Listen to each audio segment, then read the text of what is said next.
Il sillonne l'État du New Hampshire avec une mission, séduire les électeurs avec son programme centriste. Et des récents sondages montrent que le candidat à la présidentielle Pete Buttigieg est sur la bonne voie. Sa cible, Donald Trump.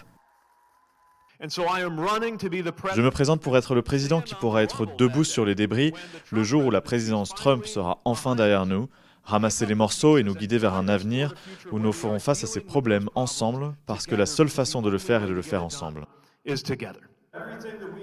Le maire de la ville de South Bend, dans l'Indiana, prêche une voix modérée, une alternative qui convainc certains électeurs, face au candidat de tête, lui aussi modéré, Joe Biden.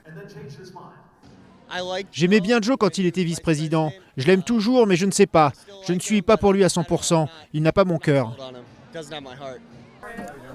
À 37 ans, Pete Buttigieg détonne parmi des candidats 2 fois plus âgés.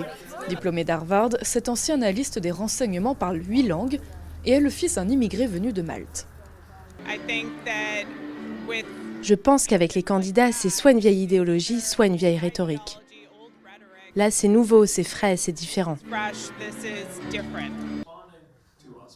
Il est aussi le premier candidat ouvertement homosexuel et marié à un homme, ce qui pourrait jouer en sa défaveur dans les États plus conservateurs. D'après ce que j'ai vu, le New Hampshire est prêt à l'accepter pour ce qu'il est en tant que personne et ne va pas tenir rigueur de son orientation sexuelle. Mais je ne suis pas sûr que le reste du pays soit aussi progressiste et ça m'inquiète.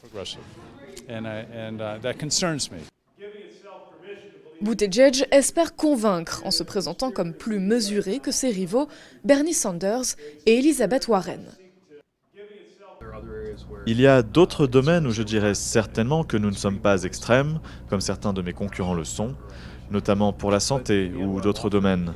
Mais au bout du compte, ce que j'offre, c'est la chance d'avoir la présidence la plus efficace et la plus progressiste de ma vie, tout en galvanisant et non en polarisant le peuple américain.